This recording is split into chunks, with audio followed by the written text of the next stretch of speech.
भी कभी बहू थी। एक सास ने देखा कि उसकी बहू के कमरे से एक आदमी निकला, दीवार फैलांगी और भाग गया। सास ने देखा, कुछ नहीं बोली, क्योंकि सास भी कभी बहू थी।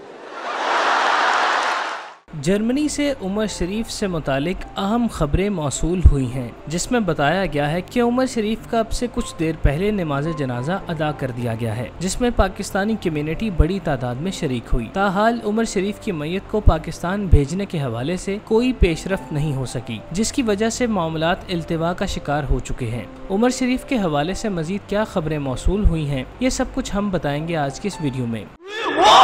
एक बार किसी की शादी की मुबारकबाद देने गए, हाँ, और बच्चे की मुबारकबाद देके वापस आए। अबे इतनी लंबी लंबी छोड़ने की नहीं हो रही है। अच्छा, और तुम्हारे अंडे में से चूजा निकल गया, हम कुछ बोले?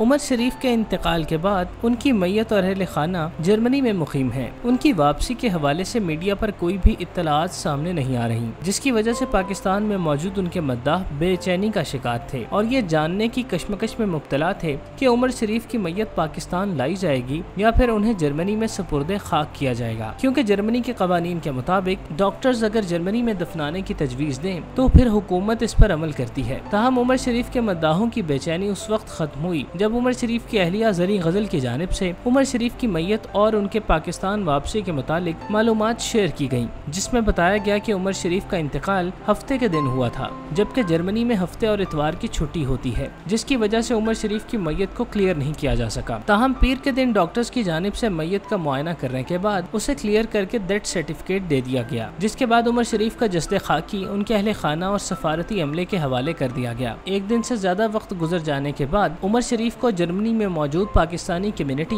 और सफारती अमले ने बाकायदा गुस्ल दिया, जिसके बाद न्यूरम्बर्ग में वाक़े तुर्किश मस्जिद में उनके नमाज जनाजा का एहतमाम किया गया, जिसका ऐलान होते ही बड़ी तादाद में पाकिस्तानी कम्युनिटी और मुसलमान तुर्किश मस्जिद पहुँच गए, जिनकी मौजूदगी में उमर शरीफ की नमाज जनाजा कुछ देर कबल अदा कर दी गई। इस मौके पर पाकिस्तानी सिफारत खाने का अमला और सीनियर अफसरान भी मौजूद थे। कैंप पे पहुंचा भाई, गांव में स्पेशल कुत्ते गांव मैंने पहली दफा देखा, काला कुत्ता, काला आंख बंद।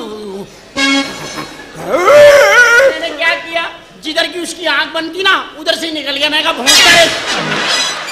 जरी उमर की जानिब से बताया गया है कि सफारती सतह पर उमर शरीफ का जसद खाकी पाकिस्तान मुंतकिल करने के हवाले से कोशिशें जारी हैं। ताहम अभी इस बारे में कंफर्म नहीं हो सका कि उनकी मैयत कब तक पाकिस्तान पहुंच जाएगी। इस बारे में सफारती ज़राए का ये भी कहना है कि उनकी जानिब से कोशिशें की जा रही हैं कि मैयत को आज रात तक पाकिस्तान रवाना कर दिया जाए, लेकिन अगर मैयत रवाना ना हो सकी तो हत्तुल मकदूर इम्कान है कि उनकी मैयत को कल पाकिस्तान के लिए ज़रूर रवाना किया जाएगा। जरी उमर और उनके अहले खाना की वतन वापसी के हवाले से कहा जा रहा है कि वो मंगल के रोज जर्मनी से पाकिस्तान के लिए रवाना होंगे और एक तवील फ्लाइट के बाद बुध की सुबह पाकिस्तान पहुंचेंगे। उमर शरीफ की मैयत के हवाले से कहा जा रहा है कि कराची पहुंचने पर उनका जसद खाकी सबसे पहले उनकी अहलिया जरी उमर के मेके ले जाया जाएगा। इसके बाद उन्हें जनाजे की अदायगी के लिए क्लिफ्टन ले जाया जाएगा। उमर शरीफ के खानदान की तरफ से नमाज जनाजा की अदायगी के लिए बुनियादी तौर पर दो नामों पर गौर किया जा रहा है, जिसमें एक सैलानी फाउंडेशन के सरबराह मौलाना बशीर फारूकी हैं, जिनका उमर शरीफ के साथ बरसों पुराना ताल्लुक है और वो गुज़श्ता रात ताज़ियत के लिए भी उनकी रिहाइशगाह पर पहुंचे थे। जबकि दूसरा नाम पाकिस्तान की मोतबर तरीन हस्ती मुफ्ती तकी उस्मानी साहब हैं, जिनके बारे में जरी उमर की जानिब से कहा गया है कि वो मुफ्ती तकी उस्मानी से गुजारिश कर चुकी हैं कि वो उमर का जनाजा पढ़ाएं, क्योंकि उमर पंजतन पाक के मानने वालों में से एक थे।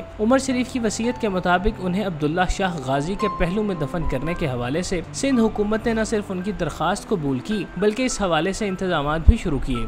गुज़श्ता दिनों उमर शरीफ के बेटे जवाद उमर ने मीडिया से बात करते हुए इस बात की तस्दीक की थी कि उनके वालिद को अब्दुल्ला शाह गाजी के मज़ार में दफनाया जा रहा है, जिस पर वो सिंध हुकूमत के मशकूर हैं कि उन्होंने वालिद की आखिरी ख्वाहिश का एहतराम किया। इस मौके पर एडमिनिस्ट्रेटर कराची मुर्तज़ा वहाब ने कहा कि उनकी जानिब से उमर शरीफ की बेमिसाल खिदमात के एवज़ मामूली सा नजराना पेश करने के लिए तारिक रोड पर वाक़या हैदर अली अंडरपास का नाम तब्दील करके उमर शरीफ अंडरपास रखने का फैसला किया गया है। इस हवाले से जल्द ही KMC की जानिब से करारदाद पेश होगी, जिसके बाद नाम तब्दील कर दिया जाएगा। मैं एक बात से घबराता हूँ, बस कब्र जो है ना, इंसान का किरदार बताती है। उमर शरीफ के इंतकाल के बाद से उनकी रिहाइशगाह पर ताज़ियत के लिए आने वालों का तांता बंधा हुआ है, जिसमें आम अफराद के साथ साथ शोबिस, समाजी और सियासी शख्सियात भी शामिल हैं। इस मौके पर हर एक शख्स उनके अहले खाना से ताज़ियत करते हुए उन्हें सब्र करने की तलकीन करता है और उमर शरीफ के बुलंद औसाफ बयान करता है। उनकी रिहाइशगाह पर उनके करीबी साथी फनकारों ने डेरे डाले हुए हैं, जो एक मेज़बान की हैसियत से आने वाले मेहमानों को रिसीव कर रहे हैं, बल्कि उनके क़याम ताम का भी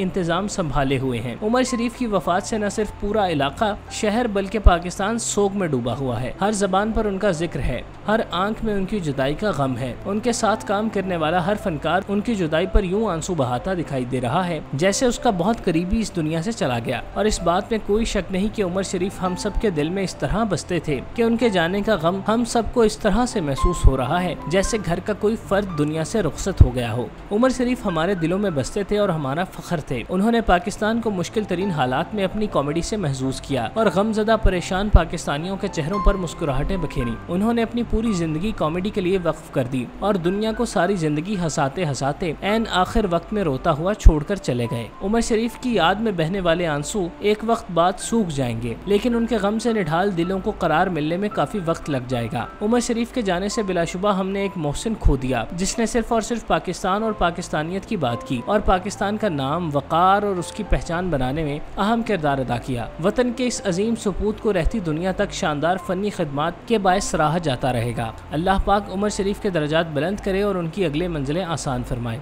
आमीन। ये तो क्या हुआ? क्या मोटी औरतों को घर से निकाल दोगे आप लोग? अरे उन्हें मोटा कौन करता है? हम लोग खाओ पियो ऐश करो, क्या चाहिए तुम्हें? क्यों उठ उठ के जाती हो? नौकर रखो, मेरी मरने के बाद चली जाना, मेरी जिंदगी में मत जाना। ये हमारा इश्क होता है बीवियों, और हम उसका साइज ये